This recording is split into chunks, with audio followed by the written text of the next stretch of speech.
Hi, எல்லாருக்கும் வணக்கம். திருச்சியிலேருந்து இன்ஜினியர் செந்தில்குமார் பேசிட்டு இருக்கேன். இன்னைக்கு காலையில ஒரு எர்லியராகவே ஒரு 2 கால் அட்டன் பண்ணேன். ஒன்று ஒரு நண்பர் activity building construction activity labour contract கொடுத்துருக்காங்க. அவங்க அந்த ஊர்ல இல்ல வெளியில இருக்கிறாங்க. ஸோ ஒரு 2 months கழிச்சு பார்க்கும்போது கொஞ்சம் அளவுகள்ல வித்தியாசம் இருக்கு. இந்த மாதிரி வருது வரல, அதுல கொஞ்சம் வித்தியாசம் இருக்கு சார், இப்படி எப்படி பண்றது, என்ன பண்றது அப்படிங்கிற மாதிரி ஒண்ணு கேட்டாங்க. இன்னொரு கால் சென்னையில இருந்து ஒரு நண்பர் கால் பண்ணியிருந்தாங்க. அவங்க டோட்டல் கான்ட்ராக்ட்ல ஒர்க் கொடுத்துருக்காங்க. ரூஃப் காங்கிரீட் போட்டு பிரிச்சதுக்கு அப்புறமா அந்த உயரத்துல ஒரு சைடுக்கும் இன்னொரு சைடுக்கும் ஒரு 1 inch மாதிரி டிஃபரன்ஸ் இருக்கு சார். நான் பார்க்கும்போது இதெல்லாம் நம்ம எப்படி அவங்ககிட்ட பேசினா அது கரெக்டா தான் இருக்குன்னு சொல்றாங்க. இதை எப்படி டேக்கிள் பண்றதுன்னு புரியல, எப்படி அணுகலாம் அப்படின்னு கேட்டாங்க. அவங்க கிட்ட பேசின விஷயத்த கொஞ்சம் விளக்கமா நம்ம எல்லாரும் பகிர்ந்துக்கலாம்னு நினைக்கிறேன். பார்க்கலாம்.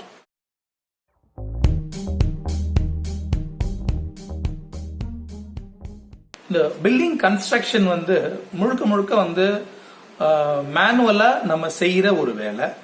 குறைஞ்சது 6 மாசத்துல இருந்து 1 வருஷம் வரைக்கும் நம்ம ப்ராஜெக்ட் சைஸை பொறுத்து நடக்கிற ஆக்டிவிட்டி. இதுல தவறுகள் நடக்கிறதுக்கான வாய்ப்புகள் நிறைய இருக்கு. இப்ப நான் பண்ணக்கூடிய வேலைகள்லயும் இந்த தவறுகள் வர்றது இயல்புதான். அது எந்த அளவிலான தவறு அப்படிங்கறத பொறுத்துதான் வித்தியாசப்படுது. ஒரு மைனர் மிஸ்டேக்கா இல்ல ஒரு மேஜரான ஒரு தவறா அப்படிங்கிறது தான். இப்போ பொதுவா வீடு கட்டுற எல்லாருக்கும், ஹவுஸ் ஓனர் பொறுத்த வரைக்கும் அவங்களுக்கு இந்த ஸ்டேஜ் பை ஸ்டேஜ் ஆக்டிவிட்டி எப்படி எப்படி நடத்தணும், எப்படி செய்யணும், இதுல இது கரெக்ட் தப்பு இல்ல இப்படிதான் பண்ணணும் அப்படிங்கிற மாதிரியான ஒரு முழுமையான தொழில்நுட்ப சம்பந்தமான ஒரு தெளிவு, அது சம்பந்தமான ஒரு நாலேஜ் இருக்கும் அப்படின்னு சொல்ல முடியாது. அதனாலதான் நம்ம ஒரு ப்ரொஃபஷனல் ஒருத்தவங்க கிட்ட வேலை செய்யக்கூடிய ஒருத்தவங்க கிட்ட நம்ம அந்த பொறுப்பை கொடுத்து பண்ண சொல்றோம். சோ இதுல நமக்கு தெரிஞ்சத, நமக்கு 4 பேர் சொன்னது, நம்ம இந்த விஷயங்கள் பார்த்தது, இந்த மாதிரி யூடியூப் சேனல்ல பார்த்த விஷயங்கள், இதெல்லாம் கம்பேர் பண்ணி நம்ம மனசுல ஓட்டிட்டு இது படி கரெக்டா இருக்கா இல்ல எப்படி தவறா இருக்கா அப்படிங்கறத நம்ம பாக்குறோம். ஏன்னா நம்ம மனசுல பொதுவா வீடு கட்டுறவங்க மனசுல என்ன மாதிரியான ஒரு எண்ணம் இருக்குன்னா, நாம இவ்வளவு பணம் போட்டு வீடு கட்டுறோம், இது நல்லா பண்ணி கொடுக்க வேண்டியதும் தவறு இல்லாம பண்ண வேண்டியதும் இந்த வீடு கட்டி கொடுக்கிற அந்த கான்ட்ராக்டர், எய்தர் லேபர் கான்ட்ராக்டோ இல்ல மெட்டீரியல் டோட்டல் கான்ட்ராக்டா இருந்தாலுமே அது அவங்க ரெஸ்பான்சிபிலிட்டி அப்படிங்கிற ஒரு அடிப்படையான எண்ணமும், அதுக்கு மேல ஏதாவது தவறு நடந்தால் அது அவங்க கவனிக்கல, தப்பா பண்றாங்க, அப்ப அந்த மாதிரி ஒரு என்ன சொல்றது, ஒரு அத வீடு நம்ம கூட ஒரு இமோஷனல் பாண்டிங் இருக்கிறதுனால அது தவறு நடக்கும்போது ஒரு கோபம் வெளிப்படும். அதை எப்படி வெளிப்படுத்துறாங்க அப்படிங்கிறது ஒருத்தருக்கு ஒரு மாதிரி வரும். இப்போ பில்டிங் கான்ட்ராக்டர், அந்த வீடு கட்டி கொடுக்கிறவருக்கு வீட்டுக்கு மேல இருக்கக்கூடிய பாண்டிங் ஃபர்ஸ்ட் அது ஒரு பிசினஸ். இது தொழில இது ஒரு வீடு, ஒருத்தவங்களுக்கு நம்ம வீடு கட்டி கொடுக்கிறோம் அப்படிங்கிறது. ஆனா அந்த வீட்டு ஓனருக்கு அந்த வீடு அவருடைய மிகப்பெரிய கனவா இருக்கும்.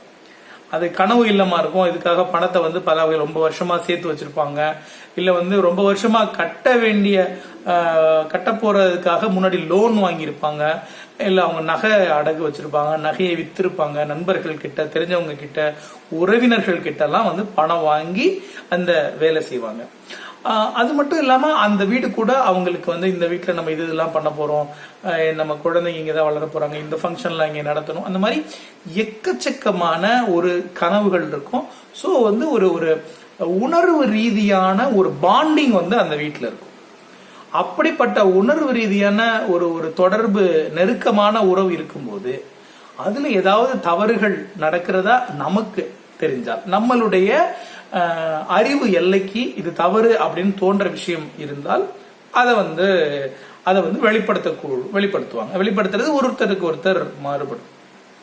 ஆனால் இது இவங்களோட பெர்ஸ்பெக்டிவ்ல பாக்குறோம். இப்ப வீடு கட்டி கொடுக்கிற ஒருத்தர் கான்ட்ராக்டோட பார்வையில இது அவருக்கு ஒரு வேலை, இந்த வேலையை நல்லா பண்ணி கொடுக்கணும், இந்த பிசினஸ் கரெக்டா பண்ணி முடிச்சு இதுல இருந்து அவருக்கு என்ன உரிய லாபமோ அதை எடுக்கணும் அப்படிங்கிறது ஒரு சாதாரண ஒரு தொழில் யாரு பண்ணாலும் அவங்களுடைய எதிர்பார்ப்பு. அது இப்போ ஒரு பெரிய தவறு இல்லாத ஒரு விஷயமா இருக்குது அப்படின்னு கான்ட்ராக்டர் நினைக்கலாம். வீடு கட்டுற அந்த ஹவுஸ் ஓனருக்கு அது ஒரு மிகப்பெரிய தப்பா இருந்துருமோ, இதனால என்ன ஆகுமோ அப்படிங்கிற மாதிரி ஒரு சிந்தனை வரலாம். ஸோ இந்த இந்த மன ஓட்டம் வித்தியாசத்தினால அந்த உறவு நிலையில பாதிப்பு வந்தால், வருத்தம் வந்தால், அடுத்தடுத்த வேலையை பண்ணும்போது இவங்க இப்படி தப்பா பண்ணுவாங்க, இவங்களை வச்சுட்டு தப்பா போச்சு அப்படிங்கிற மாதிரி எக்ஸ்ட்ரீமா வீடு கட்டுறவங்க சிந்திப்பாங்க. வீடு கட்டி கொடுக்குற கான்ட்ராக்ட் இப்பவே இவ்வளவு சிந்தனை மாற்றம் இருக்கே, இவங்க கரெக்டா ஒழுங்கா அடுத்தடுத்த லெவல்ல பணம் கொடுப்பாங்களா, அந்த மாதிரி யோசிக்க ஆரம்பிப்பாங்க. ஸோ இதை நம்ம எப்படி அணுகலாம் அப்படின்னு யோசிச்சோம் அப்படின்னா, என்னுடைய சின்ன சஜஷன் என்னன்னா, நமக்கு அந்த வேலை அதாவது வீடு ஓனருக்காக சொல்றேன், வீடு கட்டுற ஓனருக்காக சொல்றேன். ஏன்னா நமக்கு அந்த வீடு கூட ஒரு சென்டிமெண்டல் அட்டாச்மெண்ட் இருக்கு. எந்த ஒரு எதிர்மறை எண்ணமும் அந்த வீடு கட்டுற வேலைகள்ல உள்ள வராம இருந்தால் அந்த வீடு நல்லா வரும், அந்த அமைப்பே ரொம்ப சிறப்பா வரும் அப்படின்னு நான் நம்புறேன். சோ நாம ஒருத்தரை வீடு கட்டுறதுக்காக செலக்ட் பண்றதுக்கு முன்னாடியே பல விதமா யோசிச்சு, பல பேர்கிட்ட விசாரிச்சு, நிறைய பேரை சந்திச்சு, அவங்க கிட்ட கருத்து எல்லாம் கேட்டுட்டு கடைசியா தான் நம்ம ஒருத்தரை முடிவு பண்ணி அந்த வேலையை கொடுத்துருக்கோம். அதனால அந்த வேலையை கொடுத்ததுக்கு அப்புறம் திரும்ப அவங்க மேல ஒண்ணுன்னா டவுட்டா வந்துட்டு இருந்தா அது நமக்கு தான் ஒரு வருத்தத்துல போய் முடியும். அதனால அந்த இனிஷியல் வேலையவே நம்ம கரெக்டா பண்றதுனால அவங்க கரெக்டா பண்ணி தருவாங்க அப்படிங்கிற மாதிரியான ஒரு எண்ணத்துல இருக்கிறது நல்லது. ஒரு 2 days பேக் சென்னையில ஒரு நண்பர் கால் பண்ணி, நான் ஒருத்தர் கொடுத்துட்டேன் ஒரு ஆக்டிவிட்டி, ஒரு ஒரு பெரிய வேல்யூல பண்றோம், ஒரு 70 lakhs மேல பண்றோம், ஆனா அதுல ஏதாவது நீங்க நடுவில் செக் பண்ணி பார்த்து ஏதாவது சொல்ல முடியுமா அப்படின்னு கேட்டாங்க. அதை நான் மறுத்துட்டேன். ஏன் அப்படின்னா, நம்ம கூப்பிடுறதே ஏதாவது தவறு இருக்கான்னு கண்டுபிடிச்சு சொல்றதுக்காக, ஸோ தவறு இருந்தா கண்டுபிடிச்சு சொல்லணுங்கிறதுக்காக.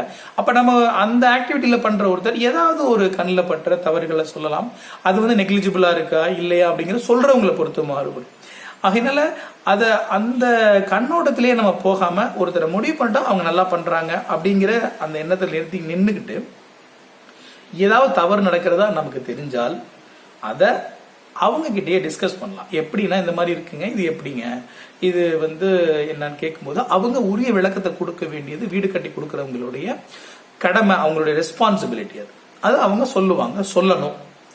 அப்படி சொல்லும்போது அதுல ஏதாவது வருத்தங்கள் வருது, இப்ப அவரு ஒண்ணு சொல்றாரு, நாம ஒண்ணு சொல்றோம், இது இல்ல அது இல்லைன்னு, அது என்லெஸ்ஸா போற மாதிரி வாய்ப்பு இருந்ததுன்னா அந்த அந்த கம்யூனிகேஷனை எப்படி பண்ணலாம்னா, இது ஒரு இந்த வீடு கட்டுற முறைகள்ல இந்த மாதிரி இருக்கிறது அவ்வளவு சரியான பிராக்டிஸா தெரியல, இது தப்பா எனக்கு தெரியுது, இது நீங்க தப்பு இல்லைன்னு விவாதம் பண்றதை விட இது ஓகே, இந்த லெவல்ல எப்படி இருக்கு, ஃபர்தரா பண்ணும்போது இந்த மாதிரி எதுவும் தவறுகள் வராம, இடையூறுகள் இல்லாம அதை பார்த்துக்குங்க அப்படின்னு அதை ஒரு பாலிஷா நம்ம சொல்லும் போது அந்த வீடு கட்டி கொடுக்கறவங்களும் அதை ஒரு ஒரு லேர்னிங்கா எடுத்துப்பாங்க. இப்ப யாருமே வீடு கட்டி கொடுக்கற எல்லாரும் யாருமே இது தவறுதலா பண்ணணும் அப்படிங்கிற இன்டென்ஷன்ல பண்றது இல்ல. ஏதாவது ஒரு மிஸ்டேக் நடக்க 100% வாய்ப்பு இருக்கு, ஏன்னா மேனுவல் எரர் நடக்க வாய்ப்பு இருக்கு. சோ அப்போ அந்த மாதிரி ஒரு தவறு நடக்கும்போது அதை சரி பண்றதுக்கான முயற்சியை ஜெனியூனா பண்றது வழக்கம். யார் வீடு கட்டுறவங்களா இருந்தாலும், அது லேபர் கான்ட்ராக்டா இருந்தாலும் சரி, மெட்டீரியல் கான்ட்ராக்டா இருந்தாலும் சரி, எந்த விதமா பண்ணாலும் அவங்க அதை அந்த தவறு நடக்காம பாத்துக்கிறதுக்கு முயற்சி பண்றதும், தவறு நடந்தா அதை சரி பண்றதுக்காக முயற்சி பண்றதும் ஏற்புடையதுதான். ஆனால் அந்த விஷயத்த நம்ம வீட்டு ஓனர் அதை தெரிஞ்சுக்கும் போது, அதை அவங்க கிட்ட பேசும்போது அதை ரொம்ப ஒரு ஒரு நாசூக்கா பேசுறதும், இது மாதிரி இருக்குதுங்க, இனிமேல இந்த மாதிரி வராம பாத்துக்கலாம், இது மாதிரி இருந்தால் நம்ம தொடர்ந்து ஒரு வேலைகள்லயும் தவறு இருந்தா நல்லா இருக்காதுங்க அப்படின்னு சொல்லி அதை அந்த சென்டிமெண்டல் ஆங்கிள்லயே அதை நம்ம இன்சிஸ்ட் பண்ணலாம். இந்த வீடு எனக்கு ஏன் முக்கியம் அப்படிங்கிற அந்த பர்பஸை அவங்க கிட்ட ஷேர் பண்ணலாம். எனக்கு இந்த வேலை தெரியாது, அதனாலதான் ஒரு ப்ரொஃபஷனலா நீங்க எனக்கு பண்ணி கொடுப்பீங்கன்னு சொல்லி உங்ககிட்ட வந்தேன். சோ நீங்க எனக்கு ஹெல்ப் பண்ணுவீங்கன்னு நான் நம்புறேன். இந்த வீடு ஏன் முக்கியம் அப்படிங்கிற ஒய் ஃபேக்டர், அதாவது இந்த வீடு எதுக்காக நமக்கு ரொம்ப முக்கியமான விஷயம், இந்த வீடுல நம்ம என்னென்னலாம் இன்வெஸ்ட் பண்றோம், இந்த வீட்டுல என்னென்ன கனவுலாம் அடங்கி இருக்கு, இது பணம் உங்களுக்கு டைம்ல கொடுக்கணுங்கிறதுக்காக எனக்கு எப்படிப்பட்ட ஒரு சூழல்லாம் நான் கிராஸ் பண்ணி வரேன். இந்த மாதிரி உங்கள் தரப்புல இருக்கக்கூடிய விஷயங்களை ஒரு ஒரு ஜென்யூனா பாசிட்டிவா அவங்க கிட்ட அதை சொல்லும் போது இந்த விஷயம் அந்த வாட் எவர் மேபி ஒரு சின்ன விஷயமா பெரிய விஷயமா எதுவா இருந்தாலும் அதுல இருந்து கடந்து போகிறதுக்கான வாய்ப்பு அதிகம். ஏன்னா நடந்து போனது பாஸ்ட், முடிஞ்சிருச்சு. இப்போ நம்ம என்ன பேசுறோம், இதுக்கு அப்புறம் நம்ம என்ன பண்ண போறோம், அந்த பண்ண போற விஷயத்துல நாம எப்படி கேர்ஃபுல்லா இருக்கணும், அதுக்கு இன்னும் கவனமா கூடுதல் கவனத்தோட அதை எப்படி பார்க்கணும் அப்படிங்கறத மட்டும் நாம அவங்களுக்கு உணர்த்தணும், அதை கடத்தணும் நினைச்சாலே போதும்.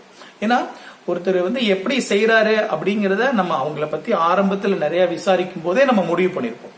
அதனால தொடர்ந்து அந்த விஷயத்த வளர்க்க வேண்டிய அவசியம் இல்லைன்னு நம்புறேன். சோ அடிப்படையான விஷயம், ஏதாவது ஒரு வருத்தம் வரும்போது நம்ம தரப்புல நமக்கு இந்த வீடு ஏன் முக்கியம், இதுல என்னென்ன விஷயங்கள் அடங்கி இருக்கு, இது எதனால எனக்கு ரொம்ப முக்கியம், எதனால இந்த வேலையை நான் உங்ககிட்ட கொடுத்தேன், யார் யார் என்னென்ன ஃபீட்பேக் கொடுத்தாங்க, அதை நீங்க கரெக்டா பண்ணி தரணும்னு நான் எதிர்பார்க்கிறேன் அப்படிங்கிறத நல்லா இன்சிஸ்ட் பண்ணும்போது அந்த பாண்ட் அதிகமாகும். அடுத்தடுத்த ஆக்டிவிட்டியில தவறுகள் பெருமளவு குறையும். அப்ப நம்மளுடைய நோக்கம் அந்த உறவு நிலைய பலமா வச்சுக்கிறதும், அந்த பலமா வச்சுக்கிறது மூலமா மட்டுமே அவுட்புட் நல்லா வர்றதுக்காக நம்ம முயற்சி பண்றது மட்டும்தான். Hope this helps you. Thank you. Thanks for watching.